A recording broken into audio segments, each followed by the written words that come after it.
किसी विद्वान ने बड़ा प्यारा लिखिया है, कहंदा सोचां दी मैयत नूं लैके हुण मैं किहड़े दर जावांगा, सच बोलां तां मार देणगे, ना बोलां तां मर जावांगा। भी जे किसानी बचाउणी है ते ये जिहड़े 3 बिल तो कानून बन गए ने वापस हो जाणगे ते पंजाब दी किसानी बचेगी। असीं बड़े बड़े भुलेखे दे विच आ। जे अज जमीरां दीयां आवाज़ां दबा गए ना, मैनूं लगदा दोबारा शायद आपां नूं मौका नहीं जिथे आउणा। मैं बड़ियां नूं कहा, मैं कहा मैनूं मौका दिओ, मैं भैड़ा बनन नूं तैयार हाँ, और अक्सर मैं भैड़ा बनदा वां। सुनिया जे किसानी कई पासियां तो मरदी पई है, भ्रिष्ट सिस्टम के अंदर किसानी मरदी पई है।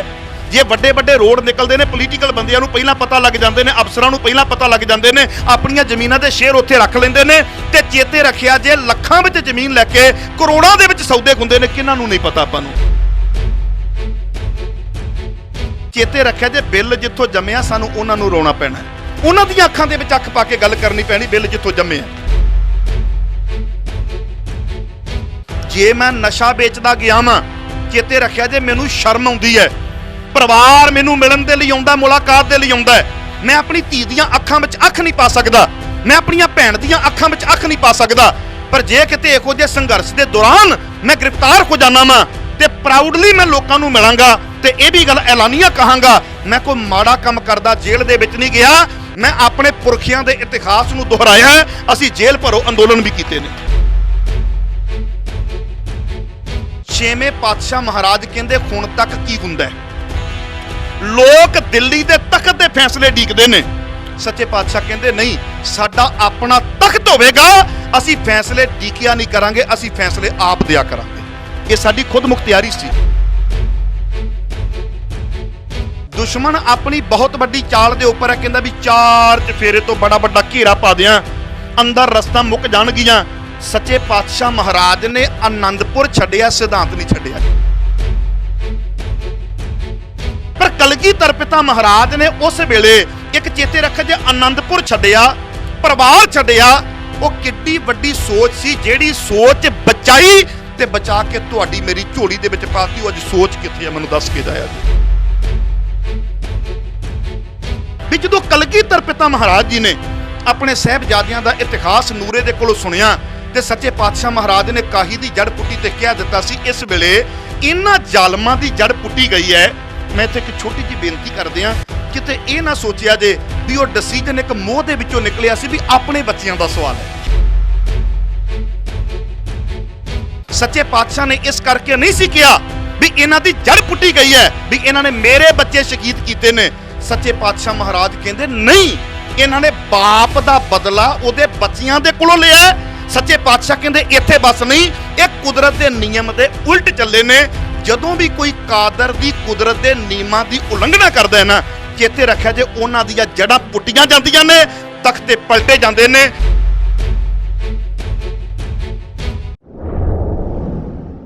जिन्ने भी वीर भरा इस मोर्चे का हिस्सा बनने के लिए इकत्र होए हो, मैं चाहांगा भी जिहड़ी हिलजुल हुई है ना, ये थोड़ी जी आपां बंद कर दित्ती जावे। ਉਹਦਾ बड़ा ਵੱਡਾ ਕਾਰਨ ਹੁੰਦਾ, कई बारी पोलीटिकल लीडर्स ਜਦੋਂ ਆਉਂਦੇ ਨੇ ਨਾ, ਉਹ कई बारी मंच की मर्यादा का ख्याल रखते हैं, नो डाउट वो आਉਂਦੇ ਨੇ शांतमई ढंग नाल बहिंदे ने, बोलते हैं, पर कई बारी आपां विशेष तौर पर VIP ट्रीटमेंट देण दे चक्कर दे विच माहौल खिंडा दिंने आ। हुण जदों इस तरीके का माहौल बनेगा, मैं बुलारा मां मेरे को बोलिया नहीं जाना, वो आनंद जिहा नहीं आउणा। मैं चाहांगा पूरी इकाग्रता बनाओ, सारे मेरे नौजवान वीर थोड़ा आजो पंडाल का हिस्सा बन जाओ, आजो आजो मेरे भरा, आजो आजो, हाँ पंडाल का हिस्सा बनो, मगरले भी थोड़ा थोड़ा नेड़े आजो, आजो आजो, इधर खिंडे पुंडे सारे मेरे भरा इधर आजो। आप 7-8 मिनट लावांगे, लम्मा समा नहीं लाउंदे। ते सारे मेरे वीरां नूं भी बेनती है, जिहड़े पत्रकार भरा ने, मैं तुहाडा हिस्सा वां, मैं भी पत्रकार हाँ, आप एक माहौल दे विच गल नूं सुणीए। और मैं चाहांगा पहिलां सारे गज बज के करिए फतेह दी सांझ ते आखो जी वाहिगुरू जी का खालसा, वाहिगुरू जी की फतेह। किसी विद्वान ने बड़ा प्यारा लिखिया है, कहंदा सोचां दी मैयत नूं लैके हुण मैं किहड़े दर जावांगा, सच बोलां तां मार देणगे, ना बोलां तां मर जावांगा। ਉਹਦੇ अर्थ बड़े प्यारे बनते हैं। कहता जे सच बोलांगा तो दुनिया मेरे विरोध में आवेगी। कहता हुण मैनूं सच की समझ पै गई है, ਜੇ ਸਮਝ ਪੈਣ ਤੋਂ ਬਾਵਜੂਦ ਕਹਿੰਦਾ ਮੈਂ ਸੱਚ ਨੂੰ ਲੁਕਾਵਾਂਗਾ ਤੇ ਕਹਿੰਦਾ ਕਿਤੇ ਨਾ ਕਿਤੇ ਮੈਂ ਆਪਣੇ ਅੰਦਰ ਮਰ ਜਾਵਾਂਗਾ। ਮੇਰੀ ਗੱਲ ਨੂੰ ਸਮਝਿਆ ਜੇ, ਮੈਂ ਕਿਸਾਨੀ ਮੁੱਦੇ ਤੇ ਆਵਾਂਗਾ ਪਰ ਇੱਕ ਬਰੀਕੀ ਵਿੱਚੋਂ ਗੱਲ ਨੂੰ ਕੱਢਣੀ ਚਾਹੁੰਦਾ ਮੈਂ। ਮੰਨ ਲਓ ਕੋਈ ਸੱਜਣ ਮੇਰਾ ਮਿੱਤਰ ਹੈ, ਉਹਨੂੰ ਤੁਸੀਂ ਪੁੱਛੋਗੇ ਹਰਪ੍ਰੀਤ ਸਿੰਘ ਮਖੂ ਕਿਵੇਂ ਹੈ, ਉਹਨੇ ਕਹਿਣਾ ਬੰਦਾ ਬਹੁਤ ਵਧੀਆ ਹੈ। ਕੋਈ ਮੇਰੇ ਨਾਲ ਵਿਚਾਰਕ ਵਿਰੋਧ ਰੱਖਦਾ, ਉਹਨੂੰ ਪੁੱਛੋਗੇ ਹਰਪ੍ਰੀਤ ਸਿੰਘ ਮਖੂ ਕਿਵੇਂ ਹੈ, ਉਹ ਕਹਿੰਦਾ ਜੀ ਬੰਦਾ ਬਹੁਤ ਗੰਦਾ ਹੈ। ਹੁਣ ਇੱਕ ਚੀਜ਼ ਚੇਤੇ ਰੱਖਿਆ, ਜੇ ਜਿਹੋ ਜਿਹੀਆਂ ਵਿਚਾਰਾਂ ਨੂੰ ਪੁੱਛੋਗੇ ਮੇਰੇ ਬਾਰੇ ਦੱਸਣਗੇ, ਪਰ ਜੇ ਮੇਰੀ ਅੰਤਰਾਤਮਾ ਦੀ ਗੱਲ ਕਰਾਂ ਤੇ ਖਿਆਲ ਕਰਿਆ ਜੇ ਉਹ ਮੇਰੇ ਚੰਗੇ ਤੋਂ ਵੀ ਜਾਣੂ ਹੈ, ਮੇਰੇ ਮਾੜੇ ਤੋਂ ਵੀ ਜਾਣੂ ਹੈ। ਇਸ ਕਰਕੇ ਸਾਨੂੰ ਆਪਣੇ ਆਪ ਦਾ ਜਿੰਨਾ ਪਤਾ ਹੁੰਦਾ, ਚੇਤੇ ਰੱਖਿਆ ਜੇ ਇਹਨਾਂ ਕਈ ਵਾਰੀ ਥਰਡ ਪਰਸਨ ਨੂੰ ਆਪਣੇ ਬਾਰੇ ਨਹੀਂ ਪਤਾ ਹੁੰਦਾ, ਆਪਣੇ ਨਜ਼ਰੀਏ ਦੇ ਨਾਲ ਕਈ ਵਾਰੀ ਵੇਖਣ ਦਾ ਯਤਨ ਕਰਨਾ ਪੈਣਾ। ਮੈਂ ਤਾਂ ਇਹ ਬੇਨਤੀਆਂ ਲੱਗਾ ਮੈਂ ਕਰਨ ਵੀ ਅੱਜ ਇੱਥੇ ਜਦੋਂ ਆਪਾਂ ਸਾਰੇ ਵਿਦਵਾਨ ਸੱਜਣ ਬੋਲਦੇ ਹਾਂ, ਪੋਲੀਟੀਕਲ ਲੀਡਰਸ ਬੋਲਦੇ ਨੇ, ਤੇ ਉਹਦੇ ਵਿੱਚ ਮੇਨ ਮੁੱਦਾ ਇਹੀ ਰੱਖਿਆ ਜਾ ਰਿਹਾ ਹੈ ਵੀ ਕੱਲਾ ਮਤ ਸਮਝੋ ਵੀ ਜੇ ਕਿਸਾਨੀ ਬਚਾਉਣੀ ਹੈ ਤੇ ਇਹ ਜਿਹੜੇ 3 ਬਿੱਲ ਤੋਂ ਕਾਨੂੰਨ ਬਣ ਗਏ ਨੇ ਵਾਪਸ ਹੋ ਜਾਣਗੇ ਤੇ ਪੰਜਾਬ ਦੀ ਕਿਸਾਨੀ ਬਚੇਗੀ। ਅਸੀਂ ਬੜੇ ਵੱਡੇ ਭੁਲੇਖੇ ਦੇ ਵਿੱਚ ਆ। ਖਿਆਲ ਕਰਿਆ ਜੇ ਪੰਜਾਬ ਦੀ ਕਿਸਾਨੀ ਬੜੇ ਲੰਮੇ ਸਮੇਂ ਤੋਂ ਡੁੱਬਦੀ ਆ ਰਹੀ ਹੈ, ਤੁਹਾਨੂੰ ਸਭ ਨੂੰ ਪਤਾ ਹੈ ਕਿੰਨੀਆਂ ਖੁਦਕਸ਼ੀਆਂ ਹੁੰਦੀਆਂ ਆ ਰਹੀਆਂ ਨੇ। ਮੈਂ ਉਸ ਇਲਾਕੇ ਦਾ ਰਹਿਣ ਵਾਲਾ ਮੈਂ ਜਿੱਥੇ ਅਕਸਰ ਚੌਥੇ 5ਵੇਂ ਸਾਲ ਪਾਣੀ ਆ ਜਾਂਦਾ। ਬੈਂਸ ਸਾਹਿਬ ਸਾਡੇ ਇਲਾਕੇ ਦੇ ਵਿੱਚ ਪਾਣੀ ਆ ਜਾਂਦਾ, ਮਖੂ ਦੇ ਇਲਾਕੇ ਦੇ ਵਿੱਚ, ਤੇ ਮੈਂ ਪ੍ਰਦੇਸ਼ ਵਿੱਚ ਸਾਂ ਤੇ ਮੈਂ ਆਪਣੇ ਪਿਤਾ ਜੀ ਨੂੰ ਕਾਲ ਕੀਤੀ ਕਿਉਂਕਿ ਪਤਾ ਮੈਨੂੰ ਵੀ ਲੱਗ ਗਿਆ ਸੀ ਕਿ ਮੇਰੇ ਇਲਾਕੇ ਵਿੱਚ ਪਾਣੀ ਆ ਚੁੱਕਾ ਹੈ। ਮੈਂ ਜਾਣ ਬੁੱਝ ਕੇ ਆਪਣੇ ਪਿਤਾ ਜੀ ਨੂੰ ਕਾਲ ਕਰਕੇ ਪੁੱਛਿਆ, ਮੈਂ ਕਿਹਾ ਪਿਤਾ ਜੀ ਕੀ ਹਾਲ ਚਾਲ ਨੇ, ਤੇ ਮੇਰੇ ਬਾਪ ਨੇ ਭਰੇ ਗਲ ਦੇ ਨਾਲ ਜਿਹੜਾ ਮੈਨੂੰ ਜਵਾਬ ਦਿੱਤਾ, ਮੈਨੂੰ ਕਹਿੰਦੇ ਆਪਣੇ ਖੇਤਾਂ ਦੇ ਵਿੱਚੋਂ 7 ਫੁੱਟ ਪਾਣੀ ਲੰਘਦਾ ਪਿਆ। ਧਿਆਨ ਦੇਣਾ, ਆਪਣੇ ਖੇਤਾਂ ਦੇ ਵਿੱਚੋਂ 7 ਫੁੱਟ ਪਾਣੀ ਲੰਘਦਾ ਪਿਆ। ਤੇ ਮੈਂ ਆਪਣੇ ਬਾਪ ਨੂੰ ਜਿਹੜਾ ਦਿਲਾਸਾ ਦਿੱਤਾ, ਕਿਉਂਕਿ ਸ਼ੁਰੂ ਤੋਂ ਜੇ ਉਹ ਮੈਨੂੰ ਦਿਲਾਸੇ ਦਿੰਦੇ ਆਏ ਨੇ, ਅੱਜ ਮੇਰਾ ਫਰਜ਼ ਬਣਦਾ ਸੀ। ਮੈਂ ਕਿਹਾ ਬਾਪੂ ਚਿੰਤਾ ਨਾ ਕਰੋ, ਤੁਹਾਡੇ 2 ਪੁੱਤਰ ਨੇ, ਦੋਵੇਂ ਅਸੀਂ ਬੁਲਾ ਰਹੇ ਹਾਂ, ਮੈਂ ਪ੍ਰਦੇਸ਼ ਵਿੱਚ ਬੈਠਾ, ਮੈਂ ਦੂਜਾ ਇੱਥੇ ਬੈਠਾ, ਚਿੰਤਾ ਨਹੀਂ ਕਰਨੀ, ਜੋ ਰੱਬ ਦੀ ਮੌਜ ਆ ਉਸ ਪ੍ਰਕਾਰ ਜਾਣ ਦਿਓ। ਮੈਂ ਵਾਪਸ ਆਇਆ, ਵਾਪਸ ਆ ਕੇ ਮੈਂ ਆਪਣੇ ਪਿਤਾ ਜੀ ਨੂੰ ਪੁੱਛਿਆ, ਧਿਆਨ ਦਿਆ ਜੇ, ਮੈਂ ਕਿਹਾ ਜੀ ਮੁਆਵਜ਼ਾ ਕੋਈ ਮਿਲਿਆ? ਕਹਿੰਦੇ ਲਾਰਾ ਲੱਗਾ, ਕਿ ਅਗਲੀ ਫਸਲ ਤਿਆਰ ਹੋ ਚੱਲੀ ਹੈ ਪਰ ਅਜੇ ਤੱਕ ਮੁਆਵਜ਼ਾ ਨਹੀਂ ਮਿਲਿਆ। ਮੈਂ ਦੱਸਣਾ ਇਹ ਚਾਹੁੰਦਾ ਵੀ ਸਾਡੀ ਕਿਸਾਨੀ ਦੇ ਇਹ ਹਾਲਾਤ ਨੇ, ਤੇ ਜੇ ਮੁਆਵਜ਼ਾ ਸਾਡੇ ਕੋਲ ਆ ਵੀ ਜਾਂਦਾ ਹੈ, ਜੇ ਕਿੱਲੇ ਵਿੱਚੋਂ 50,000 ਦੀ ਫਸਲ ਨਿਕਲਣੀ ਹੈ ਨਾ, ਕਿਸਾਨ ਭਰਾਵੋ ਸੱਚ ਬੋਲਿਆ ਜੇ ਅੱਜ ਜ਼ਮੀਰਾਂ ਦੀਆਂ ਆਵਾਜ਼ਾਂ ਦਬਾ ਗਏ ਨਾ, ਮੈਨੂੰ ਲੱਗਦਾ ਦੁਬਾਰਾ ਸ਼ਾਇਦ ਆਪਾਂ ਨੂੰ ਮੌਕਾ ਨਹੀਂ ਜਿੱਥੇ ਆਉਣਾ। ਜੇ ਕੋਈ ਸਾਨੂੰ ਉੱਥੇ ਮੁਆਵਜ਼ਾ ਦੇਣ ਦੇ ਲਈ ਆਉਂਦਾ ਹੈ ਤੇ ਖਿਆਲ ਕਰਿਆ ਜੇ, ਮੈਂ ਬੜੀ ਹੈਰਾਨਗੀ ਹੋਈ ਇਸ ਚੀਜ਼ ਨੂੰ ਵੇਖ ਕੇ। ਮੈਂ ਬੜਿਆਂ ਨੂੰ ਕਿਹਾ, ਮੈਂ ਕਿਹਾ ਮੈਨੂੰ ਮੌਕਾ ਦਿਓ, ਮੈਂ ਭੈੜਾ ਬਣਨ ਨੂੰ ਤਿਆਰ ਹਾਂ, ਔਰ ਅਕਸਰ ਮੈਂ ਭੈੜਾ ਬਣਦਾ ਮੈਂ ਕਿਹਾ ਵੀ ਮੈਨੂੰ ਇਹ ਗੱਲ ਦੱਸੋ ਵੀ ਹੁਣ ਕੀ ਦਿੱਕਤ ਆ ਰਹੀ ਹੈ। ਤੇ ਮੈਨੂੰ ਜਿਹੜਾ ਜਵਾਬ ਦਿੱਤਾ ਸੁਣਿਆ ਜੇ, ਕਿਸਾਨੀ ਕਈਆਂ ਪਾਸਿਆਂ ਤੋਂ ਮਰਦੀ ਪਈ ਹੈ, ਭ੍ਰਿਸ਼ਟ ਸਿਸਟਮ ਦੇ ਅੰਦਰ ਕਿਸਾਨੀ ਮਰਦੀ ਪਈ ਹੈ। ਜੇ ਵੱਡੇ ਵੱਡੇ ਰੋਡ ਨਿਕਲਦੇ ਨੇ, ਪੋਲੀਟੀਕਲ ਬੰਦਿਆਂ ਨੂੰ ਪਹਿਲਾਂ ਪਤਾ ਲੱਗ ਜਾਂਦੇ ਨੇ, ਅਫਸਰਾਂ ਨੂੰ ਪਹਿਲਾਂ ਪਤਾ ਲੱਗ ਜਾਂਦੇ ਨੇ, ਆਪਣੀਆਂ ਜ਼ਮੀਨਾਂ ਦੇ ਸ਼ੇਅਰ ਉੱਥੇ ਰੱਖ ਲੈਂਦੇ ਨੇ। ਤੇ ਚੇਤੇ ਰੱਖਿਆ ਜੇ ਲੱਖਾਂ ਵਿੱਚ ਜ਼ਮੀਨ ਲੈ ਕੇ ਕਰੋੜਾਂ ਦੇ ਵਿੱਚ ਸੌਦੇ ਹੁੰਦੇ ਨੇ, ਕਿਹਨਾਂ ਨੂੰ ਨਹੀਂ ਪਤਾ ਆਪਾਂ ਨੂੰ। ਤੇ ਮੈਂ ਹੈਰਾਨ ਹੋ ਗਿਆ ਉਸ ਵੇਲੇ ਜਦੋਂ ਮੈਂ ਪੁੱਛਿਆ, ਮੈਂ ਕਿਹਾ ਜੀ ਹੁਣ ਕੀ ਦਿੱਕਤ ਆ ਰਹੀ ਹੈ? ਕਹਿੰਦੇ ਜੇ 10,000 ਮੁਆਵਜ਼ਾ ਆਇਆ ਨਾ, ਇੱਕ ਕਿੱਲੇ ਮਗਰ ਕਿੰਨਾ ਜੀ? 10,000 ਮੁਆਵਜ਼ਾ, 50,000 ਦੀ ਫਸਲ ਹੈ ਤੇ ਆਇਆ ਕਿੰਨਾ? 10,000। ਤੇ ਕਹਿੰਦੇ ਉਹਦੇ ਵਿੱਚੋਂ ਵੀ ਉਹ ਕਹਿੰਦੇ ਵੀ ਸਾਨੂੰ 2,000 ਪਰ ਏਕੜ ਕੈਸ਼ ਫੜਾ ਦਿਓ, ਜਿਹੜਾ ਚੈੱਕ ਤੁਹਾਡਾ 10,000 ਦਾ ਹੀ ਬਣੇਗਾ। ਉਹਦੇ ਵਿੱਚ ਕੋਈ ਡਾਊਟ ਵੀ ਨਹੀਂ, ਕਿਉਂਕਿ ਜੇ ਮੈਂ ਕੱਲ ਨੂੰ ਰੌਲਾ ਪਾਵਾਂਗਾ, ਅਗਲੇ ਕਹਿੰਦੇ ਤੇਰੇ ਅਕਾਊਂਟ ਦੇ ਵਿੱਚ ਇਹ ਦੱਸ ਵੀ 10,000 ਦਾ ਚੈੱਕ ਲੱਗਾ ਕਿ ਨਹੀਂ ਲੱਗਾ। 2,000 ਰੁਪਈਆ ਉੱਥੇ ਵੀ ਕਿਸਾਨਾਂ ਨੂੰ ਭਰਨਾ ਪੈਂਦਾ। ਕਿਸਾਨੀ ਬੜੇ ਬੁਰੇ ਹਾਲਾਤਾਂ ਦੇ ਵਿੱਚ ਹੈ ਔਰ ਲੰਮੇ ਸਮੇਂ ਤੋਂ ਇਹਨਾਂ ਹਾਲਾਤਾਂ ਦੇ ਵਿੱਚ ਜੂਝਦੀ ਆ ਰਹੀ ਹੈ। ਮੈਂ ਤਾਂ ਕਹਿੰਦਾ ਵੀ ਸਾਨੂੰ ਇੱਥੇ ਬੈਠ ਕੇ ਇਹੋ ਜਿਹੀ ਸਟ੍ਰੈਟਜੀ ਬਣਾਉਣੀ ਚਾਹੀਦੀ ਹੈ, ਜਿਵੇਂ ਦੀਪ ਸਿੱਧੂ ਵੀਰ ਨੇ ਬੜੀ ਸੋਹਣੀ ਇੱਕ ਗੱਲ ਕਹੀ ਵੀ ਜੜ ਫੜੋ, ਜਿੱਥੋਂ ਬਿੱਲ ਜੰਮਿਆ ਉੱਥੇ ਫੜੋ।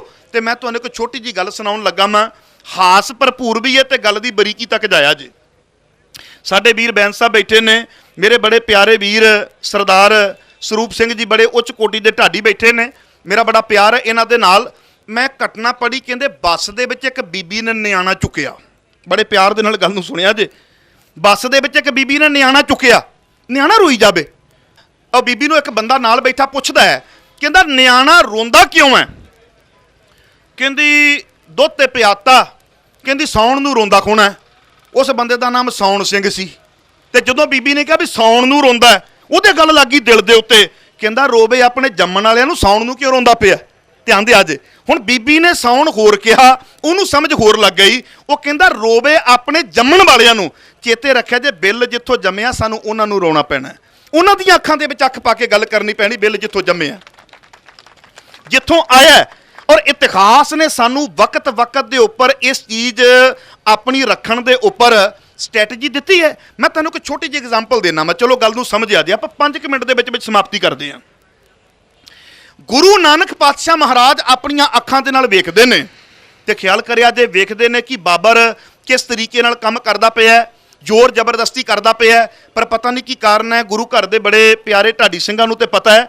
ਕੁਝ ਲੋਕਾਂ ਨੇ ਉਹਨਾਂ 4 ਸ਼ਬਦਾਂ ਨੂੰ ਬਾਬਰ ਬਾਣੀ ਕਹਿਣਾ ਸ਼ੁਰੂ ਕਰ ਦਿੱਤਾ। ਮੈਂ ਕਿਹਾ ਨਾਨਕ ਬਾਣੀ ਹੈ, ਇਹਨੂੰ ਬਾਬਰ ਬਾਣੀ ਨਾ ਕਿਆ ਕਰੋ। ਭੁਲੇਖਾ ਸਾਡੇ ਵਿੱਚ ਪਾ ਦਿੱਤਾ ਗਿਆ ਵੀ ਇਹ ਬਾਬਰ ਬਾਣੀ ਹੈ, ਪਰ ਥਾਏ ਬਾਬਰ ਹੈ, ਪਰ ਉਹ ਬਾਬਰ ਬਾਣੀ ਨਹੀਂ ਕਦੇ ਵੀ ਹੋ ਸਕਦੀ, ਉਹ ਨਾਨਕ ਬਾਣੀ ਹੈ। ਚੇਤੇ ਰੱਖਿਆ ਜੇ ਹਿਸਟਰੀ ਨੂੰ ਪੜ੍ਹ ਕੇ ਵੇਖੋ, ਜਦੋਂ ਬਾਬਰ ਆਪਣੀ ਮਨਮਰਜ਼ੀ ਕਰਦਾ ਹੈ ਤੇ ਮੇਰੇ ਗੁਰੂ ਨਾਨਕ ਪਾਤਸ਼ਾਹ ਮਹਾਰਾਜ ਉਸ ਵੇਲੇ ਉਹਦੇ ਪੁੱਟੇ ਹੋਏ ਕਦਮਾਂ ਦਾ ਵਿਰੋਧ ਕਰਦੇ ਨੇ। ਬਦਲੇ ਵਿੱਚ ਬਾਬੇ ਨੂੰ ਜੇਲ੍ਹ ਦੇ ਵਿੱਚ ਜਾਣਾ ਪੈਂਦਾ ਹੈ, ਪਰ ਗੁਰੂ ਨਾਨਕ ਪਾਤਸ਼ਾਹ ਮਹਾਰਾਜ ਕਹਿੰਦੇ ਜੇਲ੍ਹ ਵਿੱਚ ਜਾਣ ਦੇ ਵਿੱਚ ਵੀ ਅੰਤਰ ਹੈ। ਜੇ ਮੈਂ ਨਸ਼ਾ ਵੇਚਦਾ ਗਿਆ ਵਾਂ, ਚੇਤੇ ਰੱਖਿਆ ਜੇ ਮੈਨੂੰ ਸ਼ਰਮ ਆਉਂਦੀ ਹੈ, ਪਰਿਵਾਰ ਮੈਨੂੰ ਮਿਲਣ ਦੇ ਲਈ ਆਉਂਦਾ, ਮੁਲਾਕਾਤ ਦੇ ਲਈ ਆਉਂਦਾ, ਮੈਂ ਆਪਣੀ ਧੀ ਦੀਆਂ ਅੱਖਾਂ ਵਿੱਚ ਅੱਖ ਨਹੀਂ ਪਾ ਸਕਦਾ, ਮੈਂ ਆਪਣੀਆਂ ਭੈਣ ਦੀਆਂ ਅੱਖਾਂ ਵਿੱਚ ਅੱਖ ਨਹੀਂ ਪਾ ਸਕਦਾ। ਪਰ ਜੇ ਕਿਤੇ ਇਹੋ ਜਿਹੇ ਸੰਘਰਸ਼ ਦੇ ਦੌਰਾਨ ਮੈਂ ਗ੍ਰਿਫਤਾਰ ਹੋ ਜਾਣਾ ਵਾਂ ਤੇ ਪ੍ਰਾਊਡਲੀ ਮੈਂ ਲੋਕਾਂ ਨੂੰ ਮਿਲਾਂਗਾ ਤੇ ਇਹ ਵੀ ਗੱਲ ਐਲਾਨੀਆਂ ਕਹਾਂਗਾ, ਮੈਂ ਕੋਈ ਮਾੜਾ ਕੰਮ ਕਰਦਾ ਜੇਲ੍ਹ ਦੇ ਵਿੱਚ ਨਹੀਂ ਗਿਆ, ਮੈਂ ਆਪਣੇ ਪੁਰਖਿਆਂ ਦੇ ਇਤਿਹਾਸ ਨੂੰ ਦੁਹਰਾਇਆ। ਅਸੀਂ ਜੇਲ੍ਹ ਭਰੋ ਅੰਦੋਲਨ ਵੀ ਕੀਤੇ ਨੇ, ਅਸੀਂ ਇਹ ਸਾਰੇ ਕੰਮ ਕੀਤੇ ਨੇ। ਔਰ ਬਾਬੇ ਨੇ ਸਾਨੂੰ ਦੱਸਿਆ ਉਸ ਵਕਤ ਮੂੰਹ ਦੇ ਉੱਤੇ ਗੱਲ ਕਹੀ। ਚੇਤੇ ਰੱਖਿਆ ਜੇ ਕਈ ਵਾਰੀ ਐਸਾ ਹੁੰਦਾ ਹੈ, ਮੈਂ ਬੋਲਾਂਗਾ ਨਾ, ਹੋ ਸਕਦਾ ਹੈ ਇਸ ਵੇਲੇ ਕੋਈ ਨਾ ਬੋਲੇ, ਮੇਰੇ ਜਾਣ ਤੋਂ ਬਾਅਦ ਕੋਈ ਕਹਿ ਦੇਵੇ ਨਹੀਂ ਮਖੂ ਤੇ ਟਾਈਮ ਪਾਸ ਕਰ ਗਿਆ। ਮੰਨ ਲਓ ਗੁਰੂ ਨਾਨਕ ਪਾਤਸ਼ਾਹ ਮਹਾਰਾਜ ਬਾਬਰ ਨੂੰ ਜਾਬਰ ਉਹਦੇ ਜਾਣ ਤੋਂ ਬਾਅਦ ਵੀ ਕਹਿ ਸਕਦੇ ਆ, ਪਰ ਮੇਰਾ ਬਾਬਾ ਕਹਿੰਦਾ ਨਹੀਂ, ਜਿਹੜਾ ਮੈਸੇਜ ਇੱਥੋਂ ਜਾਣਾ ਹੈ ਨਾ, ਚੇਤੇ ਰੱਖਿਆ ਜੋ ਬਾਅਦ ਵਿੱਚ ਨਹੀਂ ਜਾਣਾ। ਕਿਸੇ ਦੀ ਮੜੀ ਤੇ ਮੂਤਣ ਦਾ ਕੋਈ ਫਾਇਦਾ ਨਹੀਂ ਨਿਕਲਦਾ। ਮੇਰੇ ਬਾਬੇ ਨੇ ਮੂੰਹ ਦੇ ਉੱਪਰ ਕਿਹਾ, ਕਹਿਣ ਲੱਗੇ ਤੂੰ ਬਾਬਰ ਨਹੀਂ, ਤੂੰ ਜਾਬਰ ਹੈ। ਤੇ ਇਸੇ ਪ੍ਰਕਾਰ ਆਓ ਅਗਲੇ ਪਾਸੇ 6ਵੇਂ ਪਾਤਸ਼ਾਹ ਮਹਾਰਾਜ ਜੀ ਦਾ ਵਕਤ ਆਇਆ ਤੇ ਦੀਪ ਸਿੱਧੂ ਵੀਰ ਨੇ ਅਕਾਲ ਤਖਤ ਸਾਹਿਬ ਦਾ ਇੱਕ ਇਤਿਹਾਸਿਕ ਫੈਸਲਾ ਦੱਸਿਆ ਤੁਹਾਨੂੰ। ਮੈਂ ਉਹਨੂੰ ਥੋੜਾ ਜਿਹਾ ਗੱਲ ਨੂੰ ਵੱਡੀ ਲੱਗਾ ਮੈਂ ਕਰਨ, ਕੱਟਣ ਦੇ ਲਈ ਨਹੀਂ ਮੈਂ ਆਇਆ, ਮੈਂ ਤੁਹਾਡੀਆਂ ਗੱਲਾਂ ਨੂੰ ਵੱਡੀਆਂ ਕਰਨ ਦੇ ਲਈ ਆਇਆ ਮੈਂ। ਖਿਆਲ ਕਰਿਆ ਜੇ 6ਵੇਂ ਪਾਤਸ਼ਾਹ ਮਹਾਰਾਜ ਕਹਿੰਦੇ ਹੁਣ ਤੱਕ ਕੀ ਹੁੰਦਾ ਹੈ, ਲੋਕ ਦਿੱਲੀ ਦੇ ਤਖਤ ਦੇ ਫੈਸਲੇ ਡੀਕਦੇ ਨੇ। ਸੱਚੇ ਪਾਤਸ਼ਾਹ ਕਹਿੰਦੇ ਨਹੀਂ, ਸਾਡਾ ਆਪਣਾ ਤਖਤ ਹੋਵੇਗਾ, ਅਸੀਂ ਫੈਸਲੇ ਡੀਕਿਆ ਨਹੀਂ ਕਰਾਂਗੇ, ਅਸੀਂ ਫੈਸਲੇ ਆਪ ਦਿਆ ਕਰਾਂਗੇ। ਇਹ ਸਾਡੀ ਖੁਦ ਮੁਖਤਿਆਰੀ ਸੀ। ਹੁਣ ਅਗਲੇ ਪਾਸੇ ਆ ਜਾਓ, ਆਇਆ ਵਕਤ ਮੇਰੇ ਦਸ਼ਮੇਸ਼ ਪਿਤਾ ਮਹਾਰਾਜ ਜੀ ਦਾ, ਤੇ ਜਦੋਂ 10ਵੇਂ ਪਾਤਸ਼ਾਹ ਮਹਾਰਾਜ ਜੀ ਦਾ ਵਕਤ ਆਇਆ, ਇੱਕ ਅੰਦਾਜ਼ਾ ਲਾਇਆ ਜੇ ਦੁਸ਼ਮਣ ਆਪਣੀ ਬਹੁਤ ਵੱਡੀ ਚਾਲ ਦੇ ਉੱਪਰ ਹੈ, ਕਹਿੰਦਾ ਵੀ 4 ਚਫੇਰੇ ਤੋਂ ਬੜਾ ਵੱਡਾ ਘੇਰਾ ਪਾ ਦਿਆਂ, ਅੰਦਰ ਰਸਤਾ ਮੁੱਕ ਜਾਣਗੀਆਂ। ਸੱਚੇ ਪਾਤਸ਼ਾਹ ਮਹਾਰਾਜ ਨੇ ਆਨੰਦਪੁਰ ਛੱਡਿਆ, ਸਿਧਾਂਤ ਨਹੀਂ ਛੱਡਿਆ। ਇਹ ਚੇਤੇ ਰੱਖਣ ਵਾਲੀ ਗੱਲ ਹੈ, ਬੜੀ ਗੱਲ ਨੂੰ ਬਰੀਕੀ ਵਿੱਚ ਸਮਝੋ ਇਤਿਹਾਸ ਨੂੰ। ਇਤਿਹਾਸ ਪਲ ਪਲ ਤੇ ਤੁਹਾਡੀ ਅਗਵਾਈ ਕਰਦਾ। ਹਾਂ, ਵੱਖਰੀ ਗੱਲ ਹੈ ਕਿ ਸਾਡੇ ਸੁਣਾਉਣ ਦੇ ਢੰਗ ਉਹ ਨਹੀਂ ਰਹੇ, ਸਾਡੀ ਪੇਸ਼ਕਾਰੀ ਨਹੀਂ ਰਹੀ, ਸਾਡਾ ਅੰਦਾਜ਼ੇ ਬਿਆਨ ਨਹੀਂ ਰਿਹਾ, ਸਾਡੀ ਪ੍ਰੈਜੈਂਟੇਸ਼ਨ ਉਹ ਨਹੀਂ ਰਹੀ, ਪਰ ਹਿਸਟਰੀ ਪਲ ਪਲ ਤੇ ਤੁਹਾਡੀ ਅਗਵਾਈ ਕਰਦੀ ਹੈ। ਸੱਚੇ ਪਾਤਸ਼ਾਹ ਮਹਾਰਾਜ ਨੇ ਆਨੰਦਪੁਰ ਛੱਡਿਆ, ਕਿਲਾ ਛੱਡਿਆ, ਸਿਧਾਂਤ ਨਹੀਂ ਛੱਡਿਆ, ਅੰਦਰ ਦਾ ਆਨੰਦ ਬਾਬੇ ਨੇ ਨਹੀਂ ਛੱਡਿਆ। ਖਿਆਲ ਕਰਿਆ ਜੇ ਅਗਲਾ ਪਾਸਾ ਆ ਜਾਂਦਾ ਹੈ। ਮੈਂ ਇੱਕ ਦਿਨ ਉਸ ਪਾਸੇ ਗਿਆ ਤੇ ਜਦੋਂ ਮੈਂ ਦਰਸ਼ਨ ਦਿਦਾਰੇ ਕਰਦਾ ਪਿਆ ਸਾਂ ਨਾ, ਤੇ ਮੇਰੇ ਮਨ ਦੇ ਵਿੱਚ ਇੱਕ ਖਿਆਲ ਆਇਆ, ਮੈਂ ਤੁਹਾਡੇ ਨਾਲ ਉਹ ਸਾਂਝਾ ਕਰਕੇ ਵਿਸ਼ੇ ਨੂੰ ਸਮਾਪਤੀ ਵੱਲ ਲੈ ਕੇ ਲੱਗਾ ਮੈਂ ਜਾਣ। ਮੈਂ ਨਹਿਰ ਦੇ ਕੰਢੇ ਤੇ ਸਾਂ, ਇੱਕ ਪਾਸੇ ਮੈਂ ਦੇਖ ਰਿਹਾ ਮੈਂ ਚਮਕੌਰ ਸਾਹਿਬ ਦੀ ਧਰਤੀ ਨੂੰ। ਦੇਖਦੇ ਦੇਖਦੇ ਮੇਰੇ ਮਨ ਦੇ ਵਿੱਚ ਖਿਆਲ ਆਇਆ, ਮੈਂ ਕਿਹਾ ਕਿੱਡਾ ਵੱਡਾ ਜ਼ਿਗਰਾ ਹੋਵੇਗਾ ਜਦੋਂ ਕਲਗੀਧਰ ਪਿਤਾ ਮਹਾਰਾਜ ਜੀ ਨੇ ਆਪਣੀਆਂ ਅੱਖਾਂ ਦੇ ਨਾਲ, ਖਿਆਲ ਕਰਕੇ ਵੇਖਿਆ ਜੇ ਧੀਆਂ ਪੁੱਤਾਂ ਵਾਲਿਓ, ਆਪਣੇ ਜ਼ਿਗਰੇ ਤੇ ਖੱਤ ਰੱਖ ਕੇ ਵੇਖਣਾ। ਮੰਨ ਲਓ ਮੇਰਾ ਨਿਆਣਾ ਮੈਨੂੰ ਕਹਿ ਦੇਵੇ ਨਾ ਪਾਪਾ ਮੈਂ ਬਿਮਾਰ ਹੋ ਗਿਆ ਮੈਂ ਆਪਣੀ ਦੱਸਦਾ, ਮੈਂ ਮੋਰਚਾ ਛੱਡ ਕੇ ਵਾਪਸ ਚਲਾ ਜਾਵਾਂਗਾ, ਮੈਂ ਕਹਾਂਗਾ ਆਪਣਾ ਬੱਚਾ ਦੇਖਣਾ ਮੈਂ। ਹਾਂ, ਹਕੀਕਤ ਹੈ, ਇਹ ਤੁਹਾਡੇ ਮੇਰੇ ਤੇ ਵੀ ਇਸ ਪ੍ਰਕਾਰ ਆ ਸਕਦੀ ਹੈ। ਪਰ ਕਲਗੀਧਰ ਪਿਤਾ ਮਹਾਰਾਜ ਨੇ ਉਸ ਵੇਲੇ ਇੱਕ ਚੇਤੇ ਰੱਖਿਆ ਜੇ ਆਨੰਦਪੁਰ ਛੱਡਿਆ, ਪਰਿਵਾਰ ਛੱਡਿਆ, ਉਹ ਕਿੱਡੀ ਵੱਡੀ ਸੋਚ ਸੀ, ਜਿਹੜੀ ਸੋਚ ਬਚਾਈ ਤੇ ਬਚਾ ਕੇ ਤੁਹਾਡੀ ਮੇਰੀ ਝੋਲੀ ਦੇ ਵਿੱਚ ਪਾਤੀ। ਉਹ ਅੱਜ ਸੋਚ ਕਿੱਥੇ ਆ ਮੈਨੂੰ ਦੱਸ ਕੇ ਜਾਇਆ ਅੱਜ। ਅੰਦਾਜ਼ਾ ਤੇ ਕਦੀ ਲਾ ਕੇ ਵੇਖੋ, ਅੰਦਾਜ਼ਾ ਕਦੀ ਲਾ ਕੇ ਵੇਖੋ। ਮੇਰੇ ਵੀਰ ਰਟੌਲ ਸਾਹਿਬ ਬੜਾ ਮੈਨੂੰ ਪਿਆਰ ਕਰਦੇ ਨੇ, ਬੈਂਸ ਸਾਹਿਬ ਦੀ ਪਾਰਟੀ ਦੇ ਨਾਲ ਨੇ, ਪਰ ਮੈਂ ਜਦੋਂ ਉਧਰ ਜਾਣਾ ਵਾਂ ਮੈਨੂੰ ਲੰਗਰ ਪ੍ਰਸ਼ਾਦਾ ਛਕਾਏ ਬਿਨਾਂ ਨਹੀਂ ਭੇਜਦੇ। ਮੈਂ ਉੱਥੋਂ ਦੀ ਜੇ ਤੁਹਾਨੂੰ ਇੱਕ ਛੋਟੀ ਜਿਹੀ ਘਟਨਾ ਦੀ ਸਾਂਝ ਕਰਵਾਵਾਂ, ਕਿਹਾ ਜਾਂਦਾ ਹੈ ਵੀ ਜਦੋਂ ਕਲਗੀਧਰ ਪਿਤਾ ਮਹਾਰਾਜ ਜੀ ਨੇ ਆਪਣੇ ਸਾਹਿਬਜ਼ਾਦਿਆਂ ਦਾ ਇਤਿਹਾਸ ਨੂਰੇ ਦੇ ਕੋਲੋਂ ਸੁਣਿਆ ਤੇ ਸੱਚੇ ਪਾਤਸ਼ਾਹ ਮਹਾਰਾਜ ਨੇ ਕਾਹੀ ਦੀ ਜੜ ਪੁੱਟੀ ਤੇ ਕਹਿ ਦਿੱਤਾ ਸੀ ਇਸ ਵੇਲੇ ਇਹਨਾਂ ਜ਼ਾਲਮਾਂ ਦੀ ਜੜ ਪੁੱਟੀ ਗਈ ਹੈ। ਮੈਂ ਇੱਥੇ ਇੱਕ ਛੋਟੀ ਜਿਹੀ ਬੇਨਤੀ ਕਰਦੇ ਹਾਂ, ਕਿਤੇ ਇਹ ਨਾ ਸੋਚਿਆ ਜੇ ਵੀ ਉਹ ਡਿਸੀਜਨ ਇੱਕ ਮੋਹ ਦੇ ਵਿੱਚੋਂ ਨਿਕਲਿਆ ਸੀ ਵੀ ਆਪਣੇ ਬੱਚਿਆਂ ਦਾ ਸਵਾਲ ਹੈ। ਖਿਆਲ ਕਰਿਆ ਜੇ ਇਤਿਹਾਸ ਨੂੰ ਬੜੀ ਬਰੀਕੀ ਵਿੱਚ ਜਾ ਕੇ ਪੜੋ, ਜਿੱਡਾ ਤੁਹਾਡਾ ਮਹਾਨ ਇਤਿਹਾਸ ਹੈ ਨਾ ਉਹਨੂੰ ਉਸ ਪੱਧਰ ਤੇ ਜਾ ਕੇ ਦੇਖਣ ਦਾ ਯਤਨ ਕਰੋ। ਸੱਚੇ ਪਾਤਸ਼ਾਹ ਨੇ ਇਸ ਕਰਕੇ ਨਹੀਂ ਸੀ ਕਿਹਾ ਵੀ ਇਹਨਾਂ ਦੀ ਜੜ ਪੁੱਟੀ ਗਈ ਹੈ, ਵੀ ਇਹਨਾਂ ਨੇ ਮੇਰੇ ਬੱਚੇ ਸ਼ਹੀਦ ਕੀਤੇ ਨੇ। ਸੱਚੇ ਪਾਤਸ਼ਾਹ ਮਹਾਰਾਜ ਕਹਿੰਦੇ ਨਹੀਂ, ਇਹਨਾਂ ਨੇ ਬਾਪ ਦਾ ਬਦਲਾ ਉਹਦੇ ਬੱਚਿਆਂ ਦੇ ਕੋਲੋਂ ਲਿਆ। ਸੱਚੇ ਪਾਤਸ਼ਾਹ ਕਹਿੰਦੇ ਇੱਥੇ ਬਸ ਨਹੀਂ, ਇਹ ਕੁਦਰਤ ਦੇ ਨਿਯਮ ਦੇ ਉਲਟ ਚੱਲੇ ਨੇ। ਜਦੋਂ ਵੀ ਕੋਈ ਕਾਦਰ ਦੀ ਕੁਦਰਤ ਦੇ ਨਿਯਮਾਂ ਦੀ ਉਲੰਘਣਾ ਕਰਦਾ ਹੈ ਨਾ, ਚੇਤੇ ਰੱਖਿਆ ਜੇ ਉਹਨਾਂ ਦੀਆਂ ਜੜ੍ਹਾਂ ਪੁੱਟੀਆਂ ਜਾਂਦੀਆਂ ਨੇ, ਤਖਤੇ ਪਲਟੇ ਜਾਂਦੇ ਨੇ। ਚੇਤੇ ਰੱਖਿਆ ਜੇ ਅੱਜ ਵੀ ਸਾਡੀ ਕਿਸਾਨੀ ਅੱਜ ਦੀ ਨਹੀਂ, ਇਹ ਗੁਰੂ ਕਾਲ, ਜੇ ਇਸ ਤੋਂ ਵੀ ਪਿੱਛੇ ਚਲੇ ਜਾਈਏ, ਸਾਡੀਆਂ ਸੱਭਿਅਤਾਵਾਂ ਦੀ ਗੱਲ ਕਰ ਲਈਏ, ਉਦੋਂ ਤੋਂ ਚੱਲੀ ਆ ਰਹੀ ਹੈ। ਜੇ ਅੱਜ ਸਾਡੀ ਕੋਈ ਖੇਤੀ ਦੇ ਅੰਦਰ, ਸਾਡੀਆਂ ਜ਼ਮੀਨਾਂ ਦੇ ਅੰਦਰ ਕੋਈ ਇਹੋ ਜਿਹੇ ਬਦਲਾਅ ਕਰਦਾ ਹੈ, ਤੇ ਅਸੀਂ ਇਹ ਗੱਲ ਐਲਾਨੀਆਂ ਕਹਿ ਦੇਣੇ ਚਾਹੁੰਦੇ ਹਾਂ, ਉਹਨਾਂ ਦੀਆਂ ਵੀ ਜੜ੍ਹਾਂ ਪੁੱਟੀਆਂ ਜਾਣਗੀਆਂ ਤੇ ਤਖਤੇ ਪਲਟੇ ਜਾਣਗੇ। ਇੰਨਾ ਕੁਝ ਕਹਿੰਦਾ ਹੋਇਆ ਹੀ ਮੈਂ ਤੁਹਾਡੇ ਕੋਲੋਂ ਖਿਮਾ ਦਾ ਜਾਚਕ ਹੋ ਜਾਣਾ ਵਾਂ। ਬੁਲਾਰੇ ਵੀ ਬੜੇ ਨੇ ਤੇ ਸਾਡੇ ਵੀਰਾਂ ਨੇ ਬੜੀ ਦੂਰ ਤੱਕ ਜਾਣਾ ਹੈ। ਸਭਨਾਂ ਦਾ ਧੰਨਵਾਦ, ਦੀਪ ਸਿੱਧੂ ਵੀਰ ਦਾ ਧੰਨਵਾਦ। ਬੜੀ ਸੁਚੱਜੀ ਅਗਵਾਈ ਕਰਦੇ ਨੇ, ਵਿਵੇਕ ਦੇ ਵਿੱਚ ਬੋਲਦੇ ਨੇ, ਘੱਟ ਬੋਲਦੇ ਨੇ, ਕਿਉਂਕਿ ਜਿਹੜਾ ਬੰਦਾ ਜ਼ਿਆਦਾ ਬੋਲੇ ਨਾ ਉਹਦੇ ਕੋਲ ਗਲਤੀਆਂ ਦੀ ਗੁੰਜਾਇਸ਼ ਜ਼ਿਆਦਾ ਹੁੰਦੀ ਹੈ, ਤੇ ਜਦੋਂ ਆਪਣੀ ਗੱਲ ਕਹਿ ਕੇ ਫਿਰ ਵਾਪਸ ਲੈਣੀ ਪੈਂਦੀ ਹੈ ਨਾ, ਅੱਧੇ ਬੰਦੇ ਉਦੋਂ ਟੁੱਟ ਜਾਂਦੇ ਨੇ। ਮੇਰੇ ਉਸਤਾਦ ਕਹਿੰਦੇ ਬੇਟਾ ਆਡੀਅנס 3 ਤਰ੍ਹਾਂ ਦੀ ਹੈ, ਇੱਕ ਹੁੰਦੇ ਤੁਹਾਡੇ ਪੱਕੇ ਸਮਰਥਕ, ਇੱਕ ਹੁੰਦੇ ਤੁਹਾਡੇ ਕੱਟੜ ਵਿਰੋਧੀ। ਤੇ ਮੈਂ ਹੱਥ ਜੋੜ ਕੇ ਪੁੱਛਿਆ, ਮੈਂ ਕਿਹਾ ਜੀ ਤੀਜੇ ਕਿਹੜੇ? ਕਹਿੰਦੇ ਬੇਟੇ ਜਿਹੜੇ ਵਿੱਚ ਵਿਚਾਲੇ ਹੁੰਦੇ ਨੇ, ਜੇ ਤੇ ਤੁਹਾਡੀ ਦਲੀਲ ਪ੍ਰਭਾਵਿਤ ਕਰ ਗਈ ਤੇ ਤੁਹਾਡੇ ਵਾਲੇ ਪਾਸੇ ਹੈ, ਜੇ ਤੁਹਾਡੀ ਦਲੀਲ ਉਹਨਾਂ ਨੂੰ ਪ੍ਰਭਾਵਿਤ ਨਾ ਕਰ ਸਕੀ ਤਾਂ ਦੂਜੇ ਪਾਸੇ ਵੀ ਹੋ ਜਾਂਦੇ ਹੈ। ਸੋ ਮੈਂ ਆਸ ਕਰਦਾ ਹਾਂ ਵੀ ਇੱਥੋਂ ਬਹੁਤ ਕੁਝ ਅੱਛਾ ਡਿਲੀਵਰ ਕੀਤਾ ਜਾ ਰਿਹਾ ਹੈ, ਔਰ ਤੁਹਾਡੇ ਅੰਦਰ ਉਹ ਵਿਵੇਕ ਭਰਿਆ ਜਾ ਰਿਹਾ ਵੀ ਇੱਕ ਫੈਸਲਾ ਤੇ ਛੱਡੋ, ਆਉਣ ਵਾਲੇ ਸਮੇਂ ਦੇ ਵਿੱਚ ਕੋਈ ਵੀ ਕਿਸੇ ਪ੍ਰਕਾਰ ਦੀ ਔਕੜ ਆਉਂਦੀ ਹੈ ਤੇ ਤੁਸੀਂ ਉਹਨਾਂ ਸਾਰੀਆਂ ਔਕੜਾਂ ਦਾ ਮੁਕਾਬਲਾ ਕਰਨ ਦੇ ਸਮਰੱਥ ਹੋ ਜਾਂਦੇ ਹੋ। ਇੰਝ ਕਹਿ ਲਵਾਂ ਵੀ ਧੀਆਂ ਨੂੰ ਜਿਵੇਂ ਲੋਕੀ ਕਹਿੰਦੇ ਦਾਜ ਨਾ ਦਿਓ, ਕਹਿੰਦੇ ਫੇਰ ਕੀ ਦਈਏ, ਕਹਿੰਦੇ ਸੰਸਕਾਰ ਦਿਓ ਵੀ ਘਰ ਕਿਵੇਂ ਵੱਸਦਾ ਹੈ। ਅਸੀਂ ਤੁਹਾਨੂੰ ਲਾਰੇ ਨਹੀਂ ਦੇਣੇ, ਤੁਹਾਨੂੰ ਐਸੇ ਤਰੀਕੇ ਨਾਲ ਤਿਆਰ ਕਰ ਦੇਣਾ ਹੈ ਵੀ ਆਉਣ ਵਾਲੇ ਸਮੇਂ ਦੇ ਵਿੱਚ ਮੁਕਾਬਲੇ ਕਿਵੇਂ ਕਰੀਦੇ ਹੁੰਦੇ ਨੇ। ਭੁੱਲਾਂ ਚੁੱਕਾਂ ਦੀ ਮਾਫੀ ਜੀ। ਮੈਂ ਚਾਹਾਂਗਾ ਫਤਿਹ ਦਾ ਜਵਾਬ ਗੱਜ ਕੇ ਦਿਆ ਜੇ, ਕੋਈ ਰਸਨਾ ਬਾਂਝੀ ਨਾ ਰਵੇ। ਆਖੋ ਜੀ ਵਾਹਿਗੁਰੂ ਜੀ ਕਾ ਖਾਲਸਾ, ਵਾਹਿਗੁਰੂ ਜੀ ਕੀ ਫਤਿਹ।